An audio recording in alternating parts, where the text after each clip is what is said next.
Voices in my head, they counsel me, they understand, they talk to me.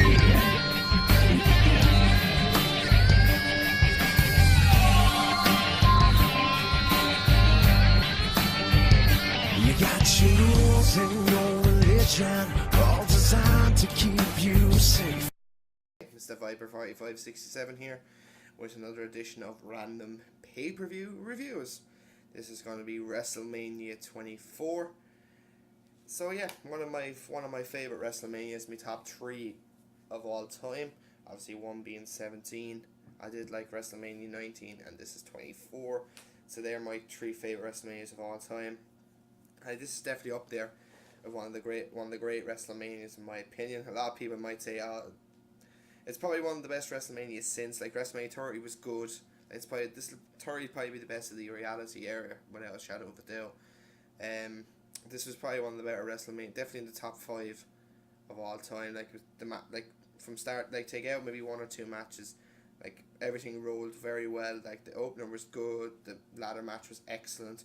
Like you had all the main matches delivered. So yeah, this was in the Citrus Bowl in Orlando, Florida, and a crowd of just under 75,000, which was a stadium attendance record, which WWE just seems to do every time they put on a WrestleMania now. But yeah, John Legend song "America the Beautiful," which is good for them. Obviously, as fair enough, since it is their flagship show, even though it's supposed to be for fans all across the world and all that. Yet we have to listen to the American. Even though I know it's an American company, but I just don't care. Well, it's considered world, so so yeah, I just don't get why they do it America the Beautiful, even though technically their organization is called World. But forget about that. But so yeah, the show like stacked, like every match almost delivered, like except for one match obviously, which we'll get into that later. But on the pre-show basically, we'll say they had a big battle royal to determine who would become the number 1 contender for the ECW Championship later on in the night. Big massive, I think it was 24-man battle royal. How ironic it was the 24th WrestleMania. But Kane won that, I think, last eliminating Mark Henry, and he'd face Chavo later on in the evening, so which is good for him. But we'll begin this review, shall we? John Bradshaw Layfield defeats Finlay in a good Belfast brawl to open up the show. Thought this match was really good. I gave it 3 stars and probably slightly overrating this, but I enjoyed it. Like I enjoy brawls as much as the next guy. I absolutely love it. I think it was absolutely brilliant. It worked perfectly, in my opinion. Like 2 smash-mouth wrestlers, basically. But this is all to do with Hornswoggle, trying to be Mr. McMahon's bastard son, which I thought was absolutely fucking pathetic. But this is how this match came about. Obviously, JBL annihilating Hornswoggle inside the steel cage and all that. So, excuse me. Before he starts on the outside, JBL goes into the steps, splash from Finlay. JBL rams the trash can into the skull of Finlay. JBL uses the trash can lid and a cookie tray. Big boo from JBL. Finlay then comes back with a cookie tray. That gets 2. Another big boo from JBL. Hornswoggle hits JBL with a Singapore cane. Shillelagh to the skull of JBL. Here comes the table and sets it up in the corner. JBL pushes Hornswoggle. Finlay then goes for a suicide dive, but JBL hits Finlay in mid-air with a trash can lid, which was fucking nice. The thud of Finlay falling onto the floor was absolutely beautiful. Absolutely beautiful. JBL calls Finlay an Irish bastard. Rolling senton from Finlay, and Finlay rams him through the table. That gets 2. JBL then hits the steps, hits a Singapore cane to the knee. Finlay hits his head off the steel steps, and then the clothesline from hell gets the win. So a good way to open up the show, in my opinion. I think it was the match that should have opened it, because personally I don't think it would have worked throughout the show, because obviously we had a couple of other matches. But I enjoyed this match a lot more than I thought I would, because like these two, like, to be fair though, this match suited them, because they're both basically brawlers, like, and they like to do hardcore matches. Like, this wasn't too overzealous, was it really? It was a good match, good way to start the show. Enjoyed it a lot, fans enjoyed it. They got along into this match pretty damn well, so I'll give it 3 stars. Next time we have the Money in the Bank ladder match. CM Punk defeating John Morrison, Mr. Kennedy, Carlito, MVP, Chris Jericho, and Shelton Benjamin. This match was superb. Like, it's one of the like really good Money in the Bank ladder matches. There was only 7 in this match. There really, I think, was supposed to be 8. I think Jeff Hardy was supposed to be in this. But before we start the match, Kim Kardashian, who I don't get why the fuck WWE wanted her in this, to be completely honest. I don't get why, because I don't like the bitch. I think she's so fake. At the time, like, she's so fake. Like, WWE, like, it was just a waste of money, in my opinion. But Kennedy says he's going to win it again to her and all that lovely stuff. But there was supposed to be 8 guys in this match, but Jeff Hardy got suspended, I think, just before No Way Out or just after, for doing drugs again, which is disappointing, really, because I think Jeff Hardy was supposed to win this, if I'm not mistaken, because obviously he was going to go on a big mega push. But sure, hey, look, that's just typical Jeff Hardy. Like, I think that's what happened anyway. He was suspended anyway, but I think it was to do with drugs. But sure, hey, what can you do? It's a shame. But they all get the ladders together. MVP uses the ladder on Kennedy, Morrison, and Benjamin. And Punk. Jericho comes in with a bigger ladder and hits him with that ladder. Morrison then with a moonsault with a ladder onto Carlito, MVP, Punk, and Benjamin. It was absolutely beautiful. Gets on the top of the rope. Moonsault with a ladder onto everyone. Absolute fucking superb spot. Morrison then uses the ladder as a catapult and it hits Jericho. Also very inventive, I must say. Absolutely fucking superb. Brilliant. Morrison was excellent in this match. Benjamin does a sunset flip powerbomb on, I think it was Kennedy, and Kennedy then with a superplex from off the ladder with Carlito. Absolutely fucking beautiful spot. Like, the way Shelton Benjamin done it was beautiful. Like, Benjamin is just born for these matches. Absolutely. Every ladder match he's in, he's done something crazy. GTS to Benjamin, then a Kenton bomb on the ladder from onto Punk. Carlito then rams a ladder into the leg of MVP. Heel kick by Benjamin, which was nice, on Carlito. Kennedy and Carlito then push the ladder. Benjamin's on top. He does like a swanton bomb to a ladder. Oh, it was fucking beautiful. That was probably the end of him, which was absolutely fucking beautiful. He went all the way out to the outside. It was fucking, that's a dangerous, like, it so could have been dangerous. So, but like, it was absolutely beautiful though too. Where are we? And the face then on Carlito and Kennedy was priceless. Like, they were like that. So, where are we?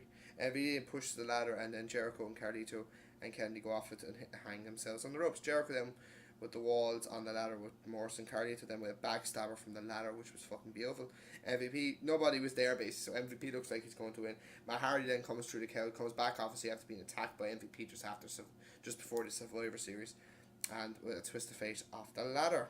The crowd go fucking mental for that, by the way. Morrison then goes balls first onto the ropes after falling off the ladder. Serious spot that was.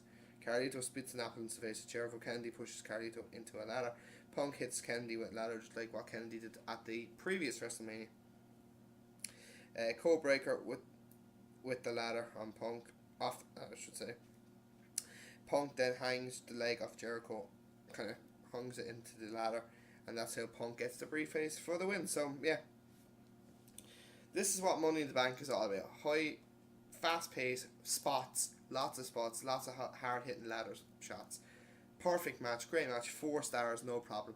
I absolutely fucking enjoyed this match. Like the amount of stuff they like some new spots. Like the thing with Morrison with the ladder was absolutely beautiful. Great match, 4 stars. I recommend if anyone hasn't seen that match to go see it. Absolutely beautiful. Then we have the Hall of Fame inductees on this stage, which was quite nice. Obviously, Ric Flair couldn't be there because obviously he was preparing for his match with Shawn Michaels. Then we see Snoop Dogg with Festus, which is good for him. I think Todd Grisham was interviewing him. Santino comes in, talks about the match. Fucking Snoop Dogg just rings the bell and fucking Festus runs after him. And McFoley talks about Dizzle, Rizzle, and all that fucking shit and all that. Basically, a comedy moment which they didn't need to have. They could have given this match to Kane and Chavo, even though it probably wouldn't have been that great anyway, but still, they still could have given it to them. So, yeah, just a typical wrestling, it's a goofy WrestleMania moment, let's just say that. Next then, Batista defeats Umaga in a disappointing match. Umaga did quite well in this. Batista just didn't show up. Simple as that. I just think Batista just said, my face in Umaga. Last year, I stole the show with the Undertaker. I think Batista was a bit not bitter, but he just basically just saying fuck you, basically. That's probably why he probably thought fuck you, basically. I'm not gonna perform well. Fuck you, all this stuff. But match wasn't great. Spinning heel kick from Umaga. Nice kick then to the jaw by Umaga, and What else do we have? Splash down by Umaga gets 2. Umaga misses the headbutt. Simone drop, and then that gets 2. Spinebuster by Batista, and a shit looking Batista bomb gets the win. I'll give it a 1.5 because Umaga fucking tried. Like, he looked like most of the fans were going for him, for fuck's sake. Like, just Batista just didn't look like he gave a fuck. Like, why should we, as fans, give a fuck about that? Like it just proves like he was like it reminded me that he was bitter, basically, in my opinion. That is my honest opinion. The fact that Batista, like, I headlined basically WrestleMania the year before, like, not headlined, but he stole the show basically with the Undertaker. I can understand why Batista would be pissed. No disrespect, but Umaga's not that bad. But now on to a disappointing match. Kane defeats Chavo Guerrero in I can't call it a shine match because it was quick, but like, it's gonna be a dud because like, it only went like, what, 7 seconds, 10 seconds at most. Like, they should have given this match a bit of time. Come on, for fuck's sake. They could have got that segment with Kennedy and took out the segment with fucking Snoop Dogg, and they could have had at least a 10-minute match here. But Kane comes from behind, he comes from under the ring, he choke slams Chavo for the win. Just don't get why. Like fair enough, Kane was going to beat Chavo. Come on, like, so, but like, for fuck's sake, give him a bit more time. If you get where I'm coming from, like, they should give him more time. Like, I thought myself, now this match could have been a lot more. It could have been a lot more, like 5 to 10 minutes, and then you could say, yeah, even if it was shit, like, at least to give him time, because it's fucking WrestleMania at the end of the day. And I think this was the only time the ECW title was defended at WrestleMania, because this was the first and probably the last time, because they didn't have it after that. So then we see some girl called Raven Simone to talk about Make-A-Wish Foundation. This is fine too, and all that, the 52 states, but a lot of people could say, like, it's a lovely moment, but a lot of people could say, like, well, why didn't you give Kane and Chavo more time? And then Kim Kardashian came out later on in the show, you know, to announce the attendance for the night. They could have got rid of that as well. So yeah, that's probably the only thing you could gripe about. Like, I'm not saying Kane and Chavo was going to be a 5-star classic, but you just never know. It could have surprised a lot of people. Next match, what a match. Shawn Michaels defeats Ric Flair in a superb match. Ric Flair's last match in WWE. It wasn't the greatest wrestling match now, but like, in terms of emotion, this match was absolutely superb. Because obviously, going into it, HBK and Ric Flair are good friends, like, and this is could have been it's going to be Ric Flair's last match, like, and Ric Flair, I think at one stage, was trying to hold in the tears. You can see him when he's making the entrance, like, and his family then at ringside, which was kind of cool as well. Kind of cool to see, like, you get to see your family at ringside, but it was weird, or it must have been weird, like, going into it, like, but HBK goes, he was going to go to do the strut, but obviously thought better to not to do it, but basically. They trade hammerlocks, HBK then with a slap, which pisses off Ric Flair. They trade chops, Flair drops the knee, Flair then throws HBK over the top.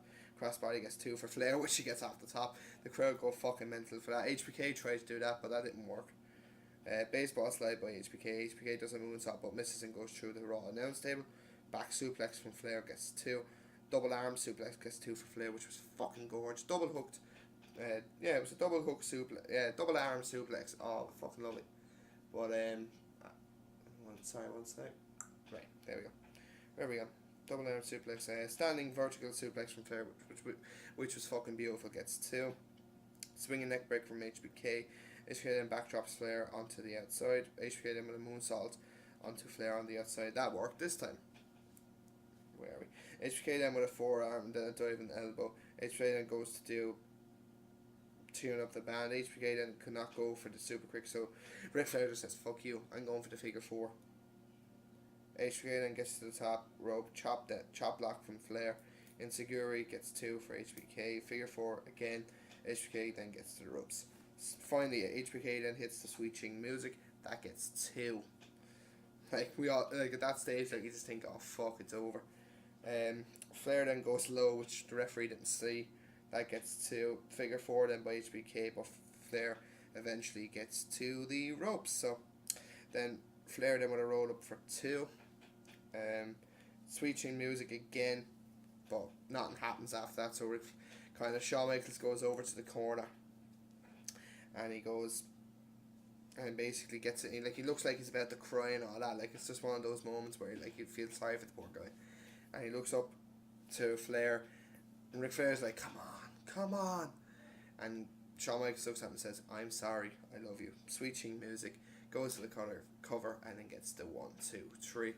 So yeah, excellent match. The emotion in this match was absolutely excellent. Like, both of them put on a real classic. Like, it wasn't the greatest wrestling match you'll ever see, but it's not just the wrestling that makes it perfect. Psychology, the emotion, like the chemistry between the two of them, like they just these two like could have wrestled 20 years ago, like, and would have put on probably the same type of match. And it's just a good way for Ric Flair to finish his career. Applause by the crowd. Goes off then to hug his family, which was a kind of a nice little moment for him. But like, HBK just left him there, gave him a hug, and kind of when he finished, went like that to him and walked out. So Flair got a big, massive standing ovation. Went over, hugged the family, did all that, which was nice. But like, his Hall of Fame speech was really good, because I have the DVD plus with the Hall of Fame footage. It was absolutely fucking brilliant. But like, it's a perfect way to go out. Like, a great match. 4 1/4 star. You could even give it 4.5, but I'd give it 4 1/4. I think it was a great match. Wrestling wise, it wasn't a 5-star class, but in terms of emotion, this really fucking worked. A great match. A real. If you have not seen this match, you've lived under a cave. Great match. Obviously, then we're going to have. Next time we have obviously the Divas match. Obviously, you have to have a blowout match. Beth Phoenix and Melina defeat Maria and Ashley in an okay match, a star and 1/4. Obviously, the Snoop Dogg is the master of the ceremonies or whatever. The funny thing about this, the lights go off. Like, you could see him wrestling, but like I think the top of the stage lights go off, which was fucking hilarious. Santina pulls the leg of Maria. Kane comes out off, and the commentary goes over and digs him, which was funny. Fisherman suplex gets the win for Melina. Snoop Dogg then. Santina's kind of, like, what would you call it, kind of egging, like, taking the piss out of Maria. So what the Snoop Dogg, he comes in to the ring, turns Santina around. It's fucking sweet clothesline. An absolute massive clothesline. Something that JBL would be proud of. Absolutely beautiful. Beautiful. So yeah, the match wasn't great, but you're going to have one of those after having an absolute superb match. But a star and a half I'll give it, because I'm nice. I'd change it to a star and a half, because it wasn't that bad, but certain things could have been better. Next then, Randy Orton defeats Triple H and John Cena in a good match to retain the WWE Championship. This match was good. It was really good. I think I've seen a really good match. Orton hits Triple H then with the title at the start. Suplex from Cena. Triple H then with right hands on the ECW announce table on Orton. Triple H then with a low blow to Cena. Backdrop then by Orton. Orton drops the knee on Cena for 2. Does the same to the game. That gets 2. Orton then with a crossbody. And Triple H then with electric chair, which was fucking awesome. Clothesline on Cena by the game. Orton then with a double DDT on the ropes. That gets 2 on Cena and Triple H. Cena drops Orton onto Triple H. Leg drop by Cena. Orton then rams Cena into the ring post. RKO to Triple H. Triple H then gets Orton to the ropes, because obviously Cena is on, gets the STF on him. Triple H then rams Cena into the steps. Crossface on Cena by Triple H. Cena gets to the ropes. 5-knuckle shuffle, face buster, and a clothesline, and a spine buster by the game. DDT, pedigree on Cena gets 2 with Orton with a punt, and he covers Cena for the win. So, a decent match, like, decent pace match, and enjoyed the match. Like, it was a lot better than I thought it would be. At the time, I didn't expect Orton to win the match. I don't think a lot of people did, in my opinion. I thought Triple H might win, but obviously we find out the next month that Triple H wins that fatal 4 match. So 3.5 stars you could give it. Like, I think that's what you should give this match, really, in my opinion. But yeah, decent match. Like, a lot of people did not like John Cena at this match. He made a stupid fucking entrance, you know, a college band. I just don't believe that. It's too fucking cheesy and all that. But yeah. Now, on to the next match. Floyd Mayweather defeats the Big Show in a decent match, actually. But I'm not particularly happy that the fact that Floyd Mayweather got to come out here. I remember watching this years ago, and I said to myself, like, even back then, like, what the fuck? Like, what are you doing? Like, there's a lot more stuff. Like, Big Show should not be, I'm sorry, but he should not be losing to a midget, basically. But good match. Like, it was entertaining. Big Show hits one of his Mayweather's bodyguards with Mayweather then with a sleeper. Crowd start boom, because I think the fact that it looked absolutely fucking shit. Show then stomps the hand of Mayweather. Obviously, the manager and all that said, "What are you doing? You can't do that. You can't do that." Fuck off. I would have said Big Show, fuck off. Big Show, if I was Big Show, I'd go over to him and just fuck off. Idiot. Chop to Mayweather. Manager saying, "You can't do this." Show steps on Mayweather. Headbutt by Show. Show then charges after Mayweather because they get him out of the ring and they're trying to get him away from the crowd. We're not doing this, all this fucking shit. So Big Show just runs up and baits everyone up.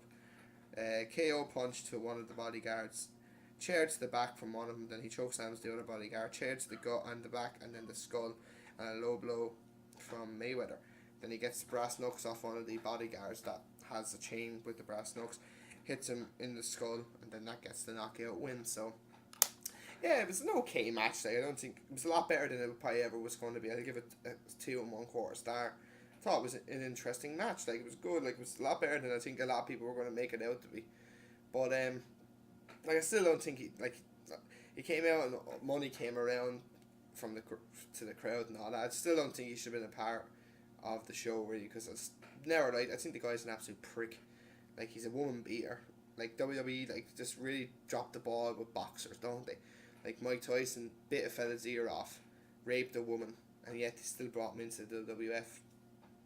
A lot of people didn't like him, though. That's what I'm saying. Like, the crowd didn't like him, because when he first came out, a lot of people booed him. A lot of people like him and all that, but all that shit. But yeah, so yeah, I just don't think boxers should come into the wrestling world, in my opinion. But so 2 1/4 star, I'll give that. Now on to the main event. The Undertaker defeats Edge in a really excellent match to regain the World Heavyweight Championship. But Undertaker got this match after winning the number 1 contender shot Elimination Chamber match that previous month at No Way Out. Good match, really good match. Like, good match. Edge does excellent in this. Taker does your deadbeat, at the start, like that.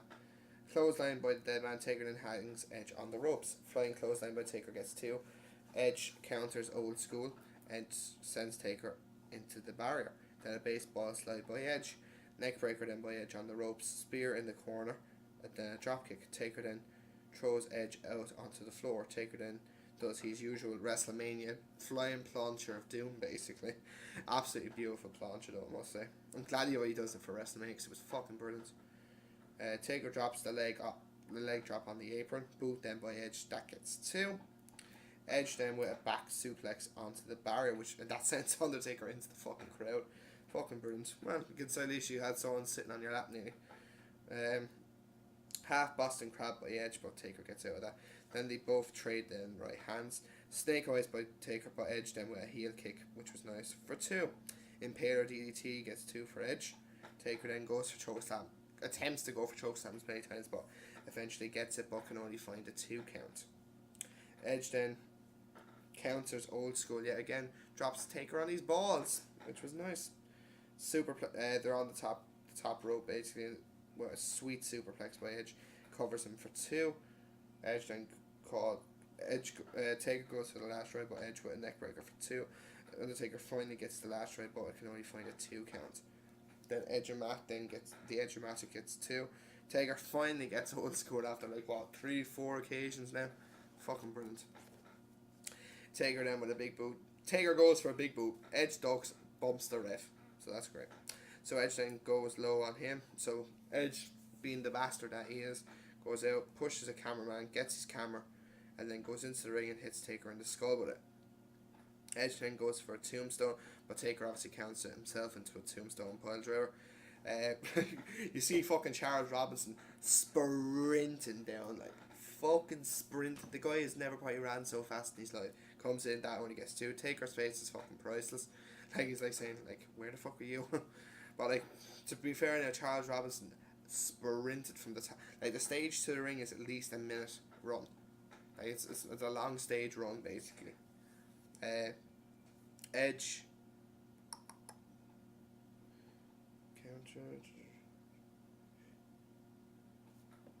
what's this?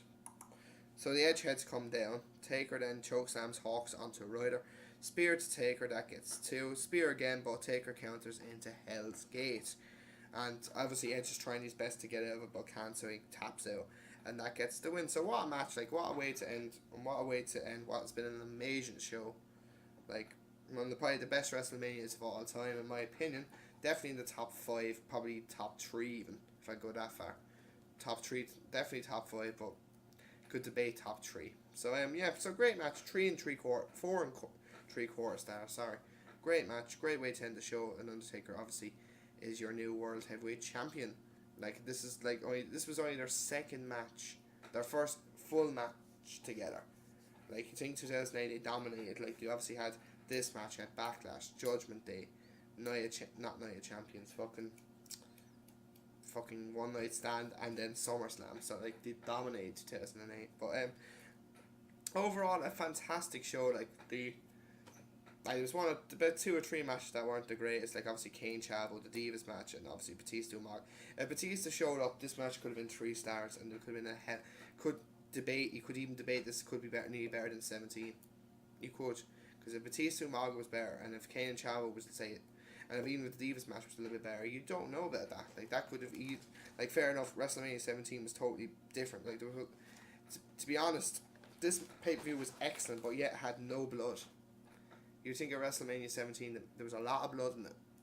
So, you can actually have a good WrestleMania without blood. This was it. So, yeah. So, overall, it's an epic pay. I'll give it 9 out of 10. Simples. I'll give it 9 out of 10. Because there was, 3 4-star matches. There was about 2 3-star matches. A 2-star.